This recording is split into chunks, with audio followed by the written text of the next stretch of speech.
নমস্কার বন্ধুরা, Indian stock market Bangla আপনাদের স্বাগত। আজকে 20 তারিখ অর্থাৎ বুধবার। মার্কেট জাস্ট ক্লোজ হলো 3:30 বাজে। তো দেখেছেন যা বলা ছিল যে ভোলাটিলিটি মারাত্মক হবে, এবং তাই হচ্ছে। মার্কেটে যখন ট্রেড হচ্ছে সকাল থেকে বোঝাই যাচ্ছে না যে পরের 1 ঘন্টায় মার্কেট উপর যাবে না নিচে যাবে। এত কুইক ভোলাটিলিটি যে একরকম দেখাচ্ছে, পরবর্তীকালে আরেক রকম হয়ে যাচ্ছে, যেটা আপনাদের কাছে বারবার বলা ছিল যে প্রচণ্ড ভোলাটিলিটি হবে। এর জন্যেই বলা ছিল যে মার্কেটে যদি মনে করেন তাহলে কাজ না করে সাইডে থাকুন, তাহলে মনে হয় ক্যাপিটালটা বেঁচে যাবে, এবং ক্যাপিটালটা বেঁচে গেলে পরবর্তীকালে মার্কেট আবার সময় দেবে, তখন ভালো প্রফিট আপনারা করতে পারবেন। তো এবারে আজকে যে জায়গায় এসেছে, আমার মনে হচ্ছে এবার হয়তো ভলাটিলিটিটা কিছুটা হলেও কমবে মানে এই যে দিনে মানে এখন যেমন চলছে রেগুলার, মানে পার ডে 3 বার 4 বার করে ওপরে নিচে যে মুভগুলো আসছে, এই যে এত তাড়াতাড়ি যে মুভমেন্টটা, এই মুভমেন্টটা মনে হয় এবার আস্তে আস্তে একটু কমতে পারে, এটা মনে হচ্ছে। এছাড়া মার্কেট সম্পর্কে আগে আমি নেগেটিভ ছিলাম। আজকে যে জায়গায় নিফটি, ব্যাঙ্ক নিফটি ক্লোজ করেছে বা ক্যান্ডেল যেরকম দেখাচ্ছে, আমার মনে হচ্ছে একটা শর্ট টার্ম হলেও, এখনই আমি বলতে পারছি না, কিন্তু মনে হচ্ছে শর্ট টার্ম একটা বাউন্স বা একটা সাপোর্ট মনে হলো নিয়েছে। এবং সামনে মানে এই সামনে কিছু দিনের জন্য হলেও আমার মনে হচ্ছে একটু বাইয়ের দিকে গেলেই মনে হচ্ছে ভালো হবে। লেভেলগুলো বলছি, তারপর স্টকে আসবো, তারপর আরও কিছু কথা আছে সেগুলোও বলব। ফার্স্ট হচ্ছে নিফটির আজকে ক্লোজ হয়েছে 21,839 স্পট বা ক্যাশ লেভেল বলছি। এটা আপনারা 21,700 ক্লোজিং বা স্টপ করে আমার মনে হচ্ছে নিফটিটা একবার 22,180 থেকে 22,200 অবধি যেতে পারে। ওখানে গিয়ে দেখতে হবে আবার কীরকম প্রাইস মুভমেন্ট হচ্ছে, ফরমেশন ডেটা ইত্যাদি কি তৈরি হচ্ছে, নিউজ কি আসছে, তার উপর আবার নতুন করে তৈরি হবে। কিন্তু এখন মনে হচ্ছে যে আজকে যেরকম একটা ক্যান্ডেল ক্রিয়েট হয়েছে, মনে হচ্ছে একটা উপরের দিকে যাওয়ার সম্ভাবনা আছে। এছাড়াও আজকে মেন যেটা, সেটা হচ্ছে আমেরিকার ফেডের ডিসিশান আছে। সেই ডিসিশানটার এফেক্ট কালকে আমাদের পড়বে। যদিও এখন আমেরিকার মার্কেটের সাথে আমাদের মার্কেট একভাবে চলছে না, কিন্তু আস্তে আস্তে সব জিনিসটাই আগের মতো একই জায়গায় আসবে। তো আমার এটা ধারণা যে কালকে মার্কেট আমাদের গ্যাপ আপ হতে পারে, হয়তো আমেরিকা থেকে ভালো খবর আসতে পারে, বা আমাদের ইন্ডিয়ান গভর্নমেন্ট তো কিছু এখন আর দিতে পারবে না, যেহেতু ভোট ডিক্লেয়ার হয়ে গেছে। তাহলে পড়ে রইল সেবি বা আদার্স কোনো ভালো পজিটিভ খবর আসতে পারে। কোন দিক দিয়ে আসবে জানি না, মানে কোনো একটা নিউজ আসলেও আসতে পারে, কারণ নিফটিটাকে তুলতে হবে। অনেক শর্টও হয়ে আছে, শর্ট কভারিংও হওয়ার সম্ভাবনাও উড়িয়ে দিতে পারা যাচ্ছে না, শর্ট কভারিংও হতে পারে, কারণ 22,000-এ যে জায়গায় কল রাইটাররা বসে আছে, সেটা যদি একবার উপরের দিকে যায় তাহলে শর্ট কভারিংও হতে পারে। শর্ট কভারিং যদি হয় খুব কুইক হবে, দামটা খুব কুইক বাড়বে। আমার মনে হচ্ছে এখন একটুখানি উপরের দিকে নিফটি যেতে পারে। ব্যাঙ্ক নিফটি আজকে ক্লোজ হয়েছে 46,310, সাপোর্ট আছে 45,800। ক্লোজিং বেসিস যদি না ভাঙে তাহলে উপরের দিকে আমি 46,750, 47,000 এবং 47,300, এই তিনটে লেভেল আমি মোটামুটি এক্সপেক্ট করছি হয়তো আসতে পারে। সেই রকমই নিফটি, ব্যাঙ্ক নিফটি উপরের দিকে সম্ভাবনা আছে। অনেক দিন পর বলছি বাইয়ের দিকে। তবে এটা কি আমাদের লো হয়ে গেল সেটা এখন বলা যাচ্ছে না, কিন্তু একটা উপরের দিকে যাবে, বাউন্স দেবে, বা এই জায়গায় একটা যাবে, এইটা একটা মনে হচ্ছে এই জায়গায় হতে পারে। যারা কাজ করেন নিজেদের ইচ্ছা মতো বুঝে শুনে কাজ করতে পারেন, এটা আমার নিজস্ব মত। আমি কোনো রেকমেন্ড করছি না, কিন্তু আমার যেটা মনে হচ্ছে সেটা আপনাদের বললাম। এখান থেকে মনে হচ্ছে নিফটি ব্যাঙ্ক নিফটি উপরের দিকে যাবে, ওভারঅল মার্কেটও উপরের দিকেই যাবে। এতদিন যে বলে আসছিলাম যে mid cap small cap stock একদম হাত দেবেন না, কিনবেন না, পোর্টফোলিও আমার কথা হয়তো অনেকেই জিরো করেছেন, আমাকে মেসেজও পাঠিয়েছেন। তো আমার মনে হয় এবারে কিছু কিছু স্টক বাই করার জায়গা করতে পারেন। এখন মিড ক্যাপ স্মল ক্যাপ কি লো হয়ে গেল সেটা এখনও আর বোঝা যাচ্ছে না, কিন্তু এটা বোঝা যাচ্ছে যে আবার স্টক স্পেসিফিক কিন্তু 8%, 10%, 12%, 15% খেলা শুরু হয়ে যাবে। তো সেই হিসাবে আমার মনে হয় আপনাদের যে বলেছিলাম যে কোন কোন স্টক নেবেন না নেবেন একটু চিন্তাভাবনা করতে, তো এখন কিন্তু ক্যাশেতেও ডেলিভারি বেস কাজ অল্প অল্প করতে পারেন, কিন্তু স্টকটা খুব ভাইটাল, দেখে শুনে স্টক নেবেন। কোন স্টকে কাজ হবে সেইটা দেখে করতে পারেন। যেমন জোম্যাটোটা ভালো লাগছে, জোম্যাটোটা বাড়তে পারে উপরের দিকে। আরও কিছু কিছু স্টক আছে। এছাড়াও নিফটির মধ্যে যেটা নিফটিটাকে পুশ করতে পারে আমার যেটুকুনি মনে হচ্ছে সেটা হচ্ছে রিলায়েন্স, আইটিসি, এসবিআই। এসবিআই অনেকখানি পড়েছে, আইটিসিটা মনে হচ্ছে উপরের দিকে যাবে, এবং রিলায়েন্সটাও চোখেতে রাখতে পারেন।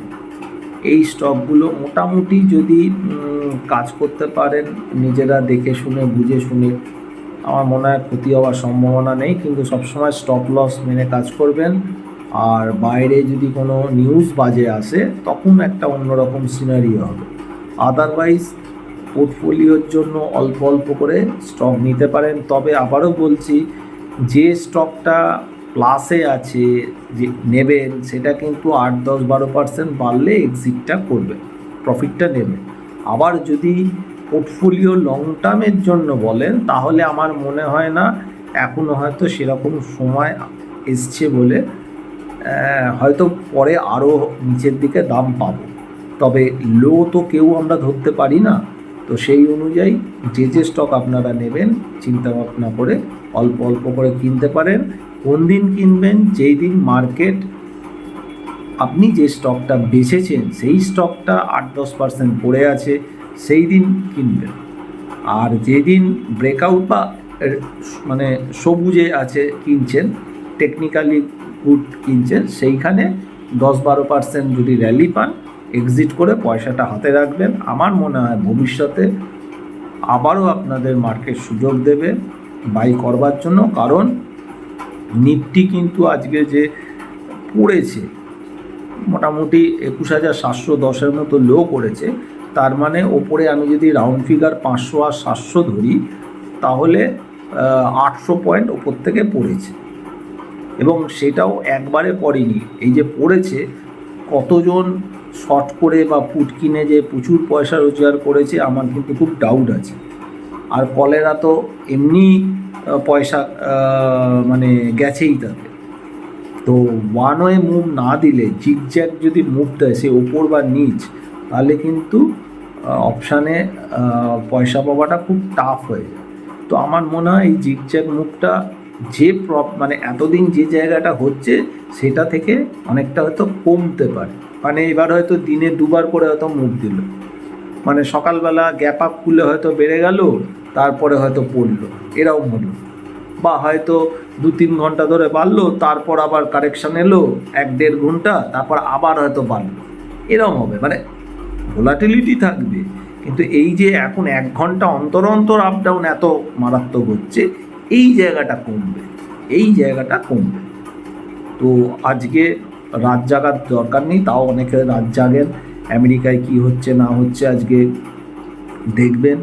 তবে আমার নিজস্ব মনে হয় যে আমি অতটা যদিও খবর রাখি না বা অতটা বুঝিও না, আমার মানে চার্ট বা আদার্স ডেটা দেখে আমার যা মনে হচ্ছে অ্যাটলিস্ট কালকে পরশু 2 দিন হয়তো মার্কেট উপরের দিকে যাওয়ার সম্ভাবনা আছে। ঠিক আছে, এটা আমি এখন আপাতত 3:30-র পর দেখে আমার যেটা মনে হচ্ছে আপনাদের বললাম। এবার কালকে যদি মার্কেট দেখি না আমার কথা চললো না, আমি যেটা ভেবেছি সেটা হচ্ছে না, গ্যাপ ডাউনে খুললো আরও পড়লো, তখন ভিউ চেঞ্জ করতে হবে। তো এছাড়াও আজকেও আমি যে আপনার আমাদের ফ্রি টেলিগ্রাম গ্রুপ আছে, যেটা আমাদের হোম পেজে লিঙ্ক দেওয়া আছে, ওটা জয়েন করতে গেলে কোনো রকম ডিম্যাট অ্যাকাউন্ট খুলতে হয় না বা কোনো চার্জও নেই, ওখানে আপনারা জয়েন করতে পারেন। আজকেও মাঝে মাঝে ডেটা চেঞ্জ হয়েছিল, কী কী হয়েছিল মাঝে মাঝে দিয়েছি। এছাড়াও প্রত্যেক দিন সাপোর্ট রেজিস্ট্যান্সগুলো দিই। পরবর্তীকালে কিছু কিছু স্টক আমি বলবো, কিন্তু আপনাদেরও একটা দায়িত্ব আছে যে ভিডিওগুলো শেয়ার করা, সাবস্ক্রাইব করা এবং সাবস্ক্রাইবার বাড়ানো, যাতে অনেকেই ভিডিওগুলো দেখতে পারে। আগের যে বিশেষ বিশেষ জায়গায় ভিডিওগুলো করেছিলাম, বিশেষ করে বলতে গেলে যে জায়গায় আপনাদের পোর্টফোলিও ফাঁকা করতে বলেছিলাম, অনেকেই আমাকে মেসেজ করেছিলেন যে দাদা আমি আপনার ভিডিও আমি মাত্র 5 দিন হলো পেয়েছি, তার আগে দেখিনি। আমার বন্ধু শেয়ার করেছিল, সে অনেক দিন ধরে দেখতো, কিন্তু আমাকে 5-7 দিন আগে শেয়ার করেছে, ওই জন্য আমি করতে পারিনি। এবার আমার রিকোয়েস্ট হচ্ছে আপনারা যদি প্রথম থেকে একটু শেয়ার করে দেন তাহলে সুবিধে, কারণ এটা বাঙালিদের চ্যানেল, বাংলার চ্যানেল। আমি চেয়েছি যাতে বাঙালিরাও শেয়ার বাজার থেকে অল্প হলেও যেন প্রফিট করতে পারে বা শিখতে পারে, মেনলি শিখতে পারে। একটা আমার যেটুকুনি জ্ঞান তাতে একটুখানি আপনাদেরকে গাইড করার চেষ্টা করেছি, তাই ইচ্ছা থাকলো যে আপনাদের বলার যে একটুখানি শেয়ার করুন, সাবস্ক্রাইব করুন। আমিও আপনাদের নিশ্চয়ই স্টক আমি রেকমেন্ড করব, যদিও পেপার ট্রেডিংয়ের জন্য, যেহেতু আমি সেবি রেজিস্টার্ড অ্যানালিস্ট নই, তবুও আমি পেপার ট্রেডিং বা এডুকেশন পারপাস নিশ্চয়ই আমি আপনাদের পাশে আছি, পাশে থাকব। আপনারাও একটু ভিউয়ার বাড়ান, যাতে 1000 অ্যাটলিস্ট পার ভিডিওতে ভিউজ আছে, লাইকটা আসে। লাইকেতে আমাদের কোনো টাকা আসে না, যারা ইউটিউব করেন তারা জানেন, কিন্তু মোটিভেশন পাওয়া যায় একখানা। তো যাই হোক, আশা করছি আপনারা সুস্থ থাকবেন, ভালো থাকবেন। আবার আমি ভিডিও করব নেক্সট শুক্রবার অথবা শনিবার দিনকে। আর কয়েকজন ফোন এসছিল, সেটা হচ্ছে অপশান গ্রুপ খোলার জন্য। সেটা হচ্ছে নেক্সট ভিডিও যেটা করব, অর্থাৎ শনিবার অথবা শুক্রবার যেদিনই ভিডিও করব সেই দিনই আমি অপশান গ্রুপ এপ্রিল মাসে অ্যানাউন্স করে দেবো, কারণ প্রত্যেক মাসের মতোই আমরা লাস্ট উইকে অপশান গ্রুপটা অ্যানাউন্স করে দিই। তো আমি অ্যানাউন্সমেন্টটা নেক্সট ভিডিওতে করে দেবো, তখন যারা ইচ্ছুক তারা জয়েন করতে পারবেন। সেটা তখন আমি ভিডিওতে ইন ডিটেলস বলবো, তখনকার ব্যাপার। নেক্সট ভিডিও এখন নয়, এখন ভালো করে দেখুন, একটু শেয়ার করুন, লাইক করুন, সাবস্ক্রাইব করুন। আর এবারে একটু আমি বাইয়ের দিকে ঝুঁকছি, তার মানে এই নয় যে একদমই বটম হয়ে গেছে, এটা নয়, একটা বাউন্স, এই বাউন্সটাকে খাওয়ার জন্যেই হয়তো বলছি। হতে পারে 2 দিনও হতে পারে, সেটা দেখব। কিন্তু আমি যে লেভেলগুলো দেখেছি ওই লেভেল অবধি যদি কালকেই চলে যায়, তাহলে আমার টার্গেট আছে আবার নতুন করে চিন্তা করতে হবে। আর যদি দেখি না আমার যেটা ভাবছি সেটা ভুল, তাহলে আমি আমার যে পার্সোনাল টেলিগ্রাম তো আছেই, এছাড়া যেটা আপনাদের ফ্রি টেলিগ্রাম, সেখানেও আমি আপডেট করে দেবো। আজকে এখানেই শেষ করছি, ভালো থাকবেন, নমস্কার।